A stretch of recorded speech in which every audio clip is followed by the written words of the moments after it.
மரியே வாழ்க. ஆண்டவர் உம்முடனே, பெண்களுள் ஆசீர் பெற்றவர் நீரே. உம்முடைய திருவயிற்றின் கனியுமான இயேசுவும் ஆசீர் பெற்றவரே. இறைவனின் தாயே, பாவிகளாயிருக்கிற எங்களுக்காக இப்பொழுதும் எங்கள் இறப்பின் வேளையிலும் வேண்டிக் கொள்ளும். ஆமென். இதோ ஆண்டவருடைய அடிமையானவள்.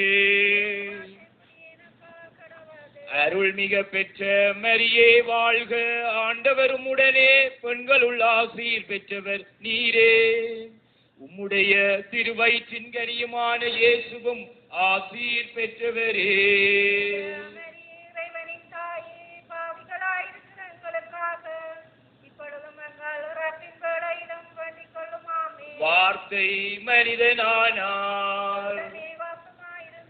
அருள்மிக பெற்ற மரியே வாழ்க. ஆண்டவரும் உடனே, பெண்களுள் ஆசீர் பெற்றவர் நீரே. உம்முடைய திருவயிற்றின் கனியுமான இயேசுவும் ஆசீர் பெற்றவரே. இறைவனின் தாயே, பாவிகளாயிருக்கிற எங்களுக்காக இப்பொழுதும் எங்கள் இறப்பின் வேளையிலும் வேண்டிக் கொள்ளும். ஆமென். சுவாமி கிருபையாயிரும். கிறிஸ்துவே கிருபையாயிரும். சுவாமி கிருபையாயிரும். கிறிஸ்துவே எங்கள் பிரார்த்தனையை கேட்டருளும். கிறிஸ்துவே எங்கள் பிரார்த்தனையை நன்றாக கேட்டருளும். பரமண்டலங்களிலே இருக்கிற பிதாவாகிய சர்வேசுரா, உலகத்தை மீட்டு ரட்சித்த சுதனாகிய சர்வேசுரா, பரிசுத்த ஆவியாகிய சர்வேசுரா, அச்சேசிஸ்தம திருத்துவமாயிருக்கிற ஏக சர்வேசுரா, புனித மரியாயே, இறைவனுடைய புனித மாதாவே, ஆராதித்த பேதுரு அப்போஸ்தலரே, அந்தியோக்கிய பட்டணத்தில் பாவிலு அப்போஸ்தலரின் தீட்சைகளுக்கு கீழ்ப்பணிந்து அதிதாழ்வான தாட்சியை எல்லோருக்கும் போதித்த பேதுரு அப்போஸ்தலரே, மரண காலம் முடிகினதை அறிந்து இரண்டாம் நிருபத்தினால் சகல விசுவாசிகளையும் படிப்பித்த பேதுரு அப்போஸ்தலரே,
அவரது முகம் நம்மீது ஒளி வீசுவதாக, நம்மீது இறங்குவாராக.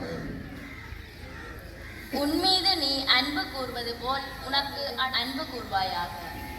மூவரு கடவுளின் பெயரால் முழுமன மகிழ்வுடன் ஒன்று கூடியுள்ள அன்பு நெஞ்சங்களே, எமது பாதுகாவலர் பேதுருவானவரின் திருவாழ்வின் ஆயத்த நாட்களின் 8வது நாளாகிய இன்று ஏழைகளுடன் இறை நம்பிக்கை என்னும் தலைப்பில் சிந்திக்க அழைக்கப்பட்டுள்ளோம். ஆண்டவருடைய ஆவியை பெற்று நற்செய்தி அறிவிக்கவும், சிறைப்பட்டோர் விடுதலை அடையவும், பார்வையற்றோர் பார்வை, ஒடுக்கப்பட்டோருக்கான விடுதலை அளிப்பதற்கும் என்னை அனுப்பினார் என்று எசாயா கூறுகிறார். ஏழைகளாய் இருப்பவர்களையின் செல்வர்களாகவும் தம் மீது அன்பு செலுத்துபவருக்கு வாக்களிக்கப்பட்ட அரசை உரிமை பேறாகவும் பெறுவார்கள் என கடவுள் தேர்ந்து. எனவே ஏழைகளாய் இருப்பவர்களை நம்பிக்கையில் செல்வர்களாக கடவுள் தேர்ந்து கொண்டார் என்பதை உணர்ந்தவர்களாக இயேசுவின் அனுபவத்தை என் வாழ்வாக்கி இறை கட்டளைகளை கடைபிடித்து ஒருவர் மற்றவருக்கு இரக்கம் காட்டி புதுப்பிக்கப்பட்ட சமூகமாக வாழவும், புனித பேதுருவானவரின் வாழ்வின் முன்மாதிரிகையை பின்பற்றி வியத்தகு ஒளிக்கு அழைத்துள்ளவரின் மேன்மை மிக்க செயல் பணியை செய்திட வரம் வேண்டி தொடரும் பணியில் குருவுடன் இணைந்து செவிப்போம். தந்தை மகன் தூய ஆவியாரின் பெயராலே. இயேசு கிறிஸ்துவனுடைய அருளும் கடவுளுடைய அன்பும் தூய ஆவியானவரின் நட்புறவும் உங்கள் அனைவரோடும் இருப்பதாக.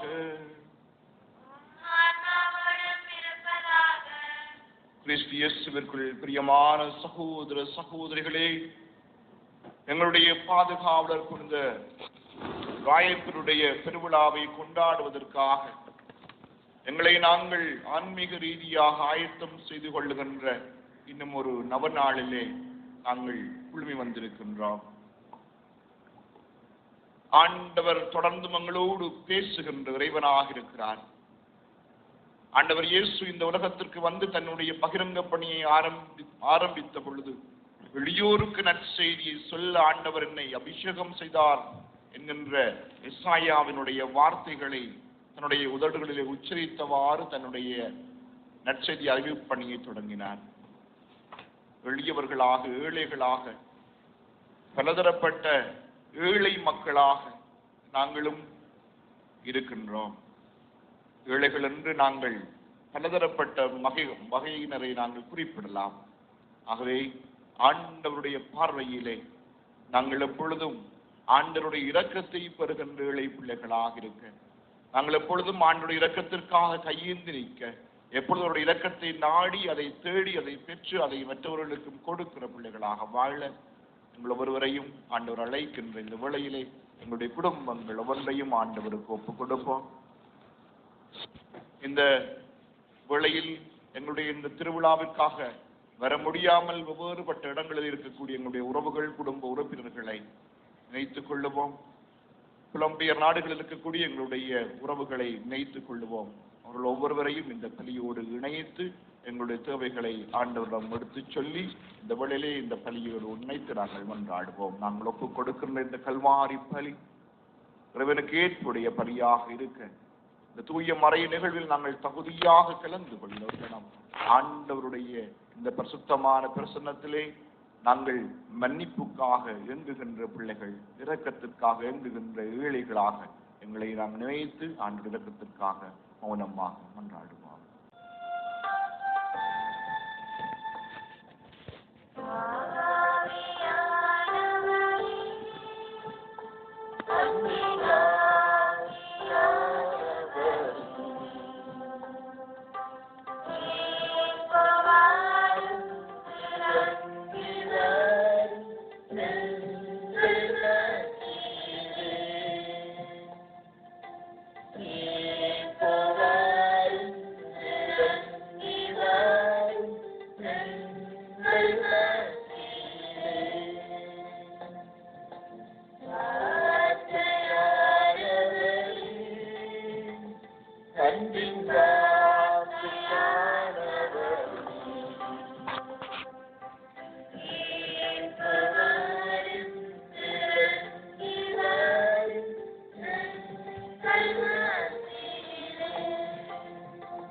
யாக்கோபு எழுதிய திருமுகத்திலிருந்து வாசகம்.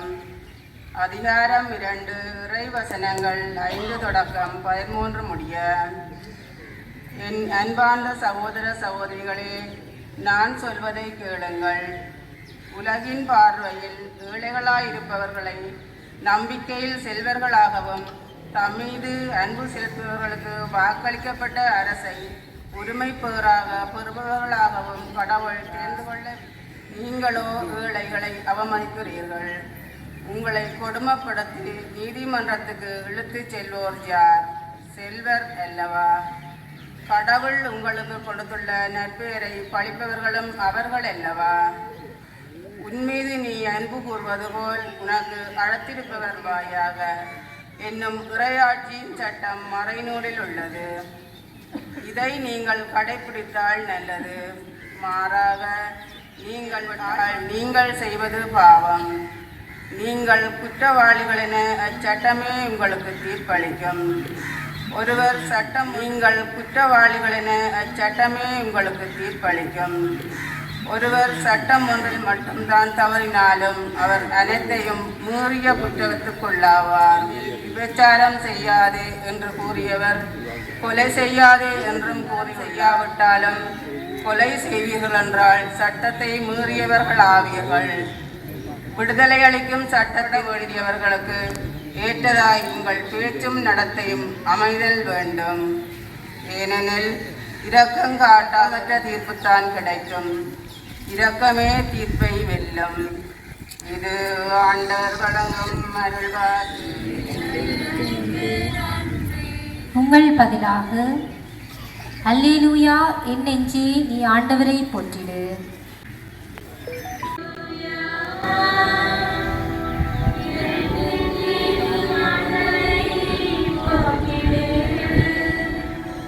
நான் உயிரோடு உள்ளளவும் ஆண்டவரை போற்றிடுவேன்.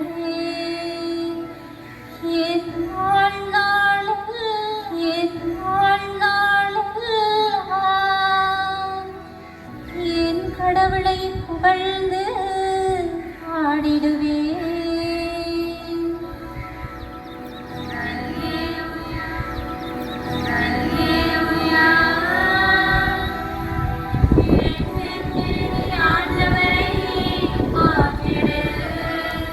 தலைவர்களை நம்பாதீர்கள். உன்னை மீட்க இயலாத மானிட மக்களை நம்ப வேண்டாம். அவர்களின் ஆவி பிரியும். தாங்கள் தோன்றிய மண்ணுக்கே அவர்கள் வாருங்கள்.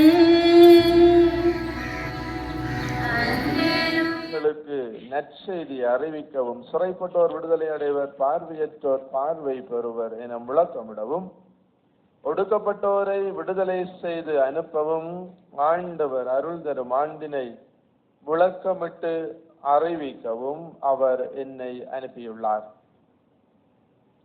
பின்னர் அந்த ஏட்டை சுருட்டி ஏவலரிடம் கொடுத்துவிட்டு அமர்ந்தார். இது கிறிஸ்து வழங்கும் நற்செய்தி.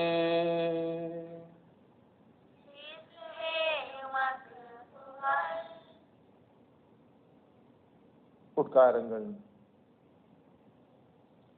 கிறிஸ்து இயேசுவுக்குள்ளே பிரியமான உறவுகளே, கடந்த 7 நாட்களாக பல்வேறு மறையுரை சிந்தனைகளோடு நாம் நம்மை புனிதருடைய விழாவை கொண்டாடுவதற்காக ஆயத்தம் செய்தோம். இன்று 8வது நாள். இன்றைய நாளிலே நாம் தியானிப்பதற்காக ஏழைகளுடன் இறை நம்பிக்கை என்ற கருப்பொருள் நமக்கு தரப்பட்டிருக்கிறது. கிறிஸ்து இயேசுவுக்குள்ளே அருமையான சகோதர சகோதரிகளே, இந்த கருப்பொருளை கேட்டதும் இதிலே பலருக்கு ஒரு வித்தியாசமான எண்ணம் தோன்றக்கூடும். ஏழைகள் என்றால் யார்? இவர்களை எவ்வாறு தரம் பிரிப்பது? இந்த உலகத்தின் பார்வையில் ஏழைகள் எப்படிப்பட்டவர்கள்? உலகத்தினுடைய கொள்கை, ஏழைகள் தொடர்பாக உலகத்தின் கொள்கை, அதனுடைய எதிர்கருத்து சொல் பணக்கார, ஏழை பணக்கார. எனவே சில வேளைகளிலே இங்கே இருக்கிற ஒரு சில ஏழைகள் நினைத்துக் கொள்ளலாம், ஏழைகள் என்று தங்களை கருதுகிறவர்கள், இன்றைக்கு எங்களுக்கு தான் இந்த நாள், எங்களை பற்றி தான் ஏதோ சொல்ல போறேன் பாருங்க, இன்றைக்கு ஃபாதர் எங்களை எப்படியாவது மட்டம் தட்டி தான் கதைப்பேர். அப்படி ஒரு சிலர் நினைக்க கூடும். அன்பான சகோதர சகோதரிகளே, இன்றைய நாளிலே நாம் தியானிக்கவிருப்பது கடவுள் பார்வையில் யார் ஏழைகள். அத்தோடு பொருளாதார ரீதியாக, அரசியல் ரீதியாக, இன்னுமாக சமூக அந்தஸ்துகளை இழந்து எவ்வாறு வாழுவோம், இனி எங்களுடைய வாழ்வு எப்படி அமையும் என்ற கேள்விகளோடு வாழுகின்ற ஏழைகளோடு நாம் எவ்வாறு கடவுளின் நம்பிக்கையை பகிர்ந்து கொள்ளலாம், நம்பிக்கையிலே அவர்களை திடப்படுத்தலாம் என்று இன்றைய நாளிலே தியானிப்பது பொருத்தமானது. கிறிஸ்து இயேசுவுக்குள்ளே பிரியமானவர்களே, கிறிஸ்து இயேசுவுக்குள்ளே பிரியமான உறவுகளே, கடவுளுடைய பார்வையிலே நாம் இன்றைய நாளிலே சிந்திக்கின்ற இந்த ஏழைகள், பாருங்கள், பழைய ஏற்பாட்டிலும் புதிய ஏற்பாட்டிலும் இந்த ஏழைகள் என்ற வர்க்கத்தினர் இருந்திருக்கிறார்கள். எசாயா உண்மையான நோன்பு பற்றி பேசுகின்ற பொழுது எசாயா சொல்லுவார், எது உண்மையான நோன்பு? உண்மையான நோன்பு என்ன? கைம்பெண்களுக்காக வாதாடுவது, ஏழைகளுக்காக உன்னிடம் இருப்பவற்றை பகிர்ந்து கொடுப்பது, தங்க இடமில்லாதவனுக்கு நீ உன்னுடைய வாழ்விலே இடமளிப்பது, இதுவெல்லோ நான் விரும்பும் நோன்பு. ஆண்டவர் ஒடுக்கப்பட்டோருக்கான நீதியை நிலைநாட்டுகிறார், பசித்திருப்போருக்கு உணவளிக்கிறார், சிறைப்பட்டோருக்கு விடுதலை அளிக்கிறார். ஆண்டவர் பார்வையற்றோரின் கண்களை திறக்கின்றார், தாழ்த்தப்பட்டோரை உயர்த்துகிறார். நீதி அன்பு கொண்டுள்ளார். ஆண்டவர் அயல் நாட்டினரை பாதுகாக்கின்றார், அனாதை பிள்ளைகளையும் கைம்பெண்களையும் ஆதரிக்கிறார் என்று இன்றைய நாங்கள் வாசித்த திருப்பாடலுடைய அடுத்த பகுதியிலே இவை வாசிக்க கேட்கிறோம். கிறிஸ்து இயேசுவுக்குள்ளே அருமையான சகோதர சகோதரிகளே, எபிரேயருக்கு எழுதிய கடிதத்திலே 12வது அதிகாரத்திலே கடவுளுக்கு உகந்த வாழ்க்கை எது அந்த ஆசிரியர் சொல்லுகிற பொழுது, சகோதர அன்பில் நிலைத்திருங்கள், அந்நியரை வரவேற்று விருந்தோம்ப மறவாதீர்கள். இவ்வாறு விருந்தோம்பியதால் சிலர் தாங்கள் அறியாமலே வானதூதர்களை மகிழ்ச்சிப்படுத்த, சிறைப்பட்டவர்களோடு நீங்களும் சிறைப்பட்டவர்களாக எண்ணி அவர்களை நினைத்துக் கொள்ளுங்கள். துன்புறக்கூடிய உடல் உங்களுக்கும் உள்ளதால் துன்புறுத்தப்படுகிறவர்களை மறந்து வழிபாட்டினை சிறப்பிக்கும் குறித்து மக்களுக்காகவும் வேண்டும். தொழில்துறைகள் சிறக்கவும், பிள்ளைகள் ஆன்மீகத்திலும் அறிவிலும் வளரவும், முதியோர் நோயாளர் நட்புறத்துடன் வாழவும், பிள்ளைகளின் திருமண வாழ்வு கைகூடவும் தூய ஆவியாரால் எம்மை நிரப்பிட வேண்டுமென்று புனித பேதுருவானவர் வழியாக இறைவா உம்மை மன்றாடுகின்றோம். படைப்பின் பெரம்பொருளே இறைவா, இத்திருப்பலியில் பங்கு கொள்ள முடியாது உள்நாட்டிலும் வெளிநாட்டிலும் வசிக்கும் உறவுகளுக்காக உம்மிடம் பெறுகின்றோம். இவர்கள் வாழ்வு வளம் பெறவும், இளைஞர் யுவதிகள் நவீன பொழுதுபோக்கு சாதனங்களுக்குள் அடிமையாகாது உமது பாதையை பின்பற்றவும், வெளிநாடுகளில் உள்ளவர்களுக்கு நிரந்தர விசா கிடைக்கவும் தூயாவியாரின் வரங்களை பொழிந்தருள வேண்டும் என்று புனித பேதுருவானவர் வழியாக இறைவா உம்மை மன்றாடுகின்றோம். ஆண்டவரே எங்கள் மன்றாட்டை கேட்டருளும். கண்களை மூடுவோம்.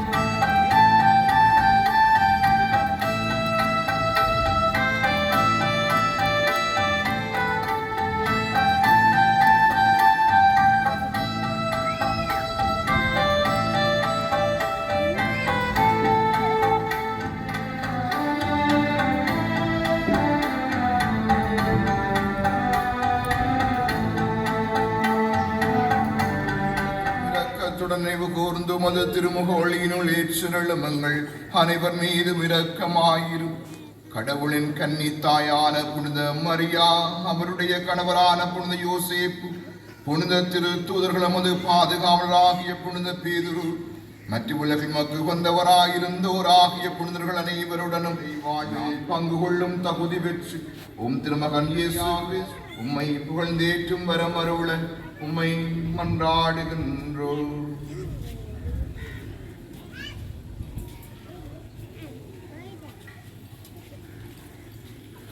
இவர் வழியாக இவரோடு இவரே எல்லாம் வல்ல இறைவனாகிய தந்தையே,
இறை நம்பிக்கை என்னும் கருப்பொருளில் எம்மை சிந்திக்க தூண்டிய இறை வார்த்தையை எம் வாழ்வாக்கி கட்டளைகளை கடைபிடித்து ஒருவர் மற்றவருடன் அன்புடன் வாழ எம்மை வழிப்படுத்தி ஆசிரை அளித்த தயவுக்காகவும் நல்ல காலநிலை தந்த தயவுக்காகவும் உமக்கு நன்றி கூறுகின்றோம்.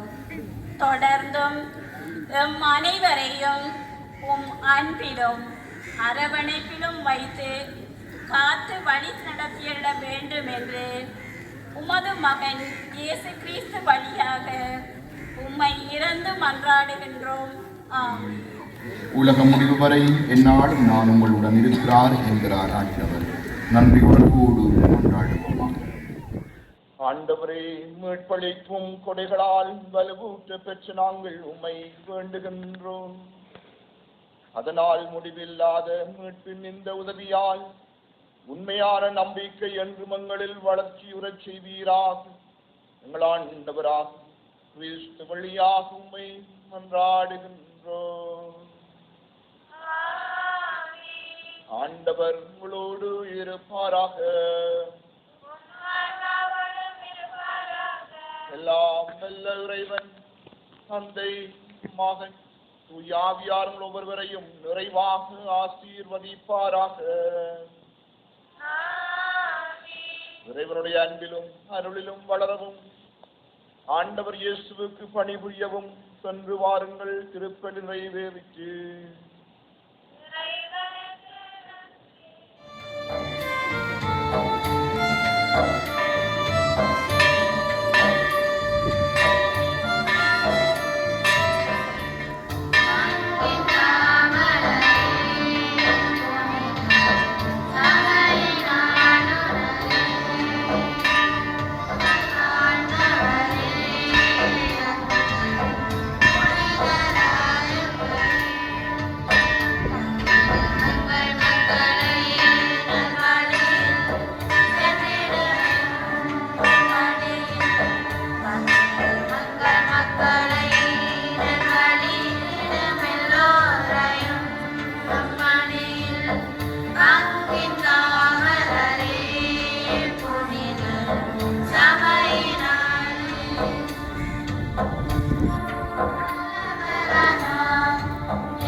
மன்றாடுவோமாக.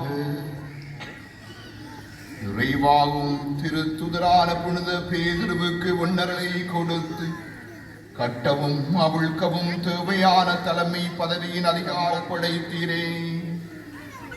அதனால் நாங்கள் அவருடைய பரிந்துரையின் உதவியால் எங்களுடைய பாவ தடைகளில் விடுதலை பெறச் செய்வீராக. உம்மோடும் தூய ஆவியோடும் இறைவனாய் என்றென்றும் வாழ்ந்து ஆட்சி செய்கின்ற எங்கள் ஆண்டவரும் திருக்குமாரனுமாக வழியாக உம்மை மன்றாடுகின்றோம்.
விழாவோடு இன்னும் ஒரு சிறப்பான விடயம் இங்கே நடைபெறும்.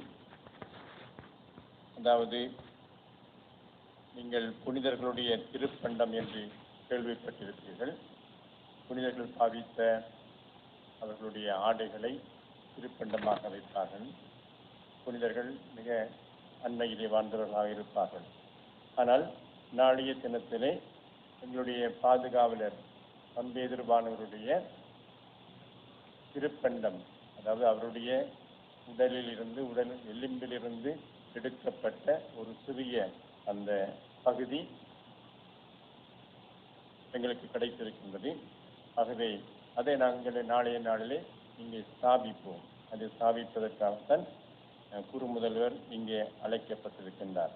இந்த பேதுருவானவருடைய இந்த எலும்பின் ஒரு சிறிய பகுதி ரோமாபுரியிலிருந்து 1954 ஆண்டு சல்வெட்டோரியன் அருள் சகோதரிகளால் இங்கு கொண்டு வரப்பட்டு அது இப்பொழுது எங்களுக்கு கிடைத்திருக்கின்றது. ஒரு மகிழ்ச்சியான செய்தி.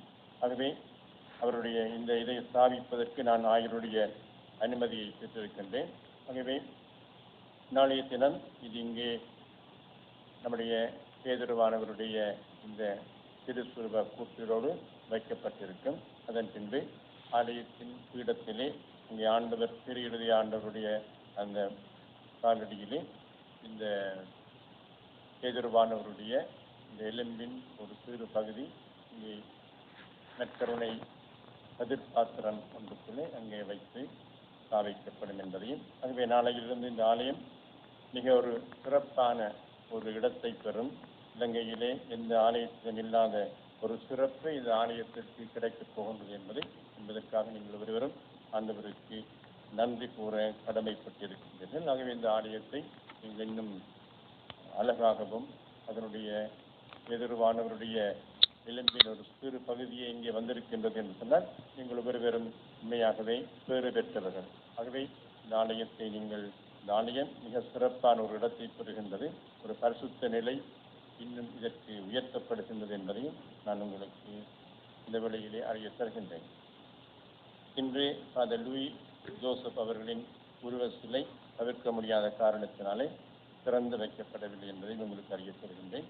புனித பேதுருவானவருடைய தேர்ப்பவனி பாதைகள் ஏற்கனவே சொன்னது போல நீங்கள் ஒவ்வொருவரும் உங்களுடைய வீடுகளுக்கு முன்னாலே நீங்கள் அதை துப்புரவாக வைத்துக் கொள்ள வேண்டும். அது மட்டுமல்ல, உங்களுடைய வீடுகளுக்கு முன்னாலே நீங்கள் ஒரு லைட் போட்டு அதை பிரகாசமாக இந்த வீதியிலே வருகின்றவர்கள் நடந்து செல்வதற்கு உதவியாகவும், எல்லோரும் உங்களுடைய வீடுகளுக்கு முன்னாலே நீங்கள் லைட் போட்டால் நீங்கள் கிறிஸ்மஸுக்கு போடுவது போல அந்த இடம் இருட்டுகள் இல்லாமல் அந்த இடத்திலே எல்லோரும் நடந்து மரியாதையாகவும் மிக மகிழ்ச்சியாகவும் பயபக்தியோடும் செல்லக்கூடியதாக இருக்கும். ஆகவே உங்களுடைய வீடுகளுக்கு முன்னாலே ஒரு லைட் அல்லது 2 லைட் நீங்கள் உங்களுடைய விருப்பத்தின்படி போட்டுக்கொள்ள வேண்டும் என்று கேட்டுக்கொள்கின்றேன்.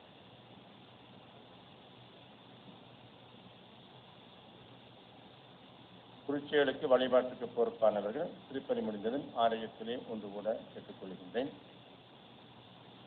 இன்று காலை நடைபெற்ற தந்தை மாசிலியார் அவர்களின் பொன்விழா நன்றி திருப்பலி சிறப்பித்து அதற்கு எல்லா விதமான உதவிகளையும் எனக்கு தந்த சல்வெட்டோரியன் அருள் சகோதரிகளுக்கும்,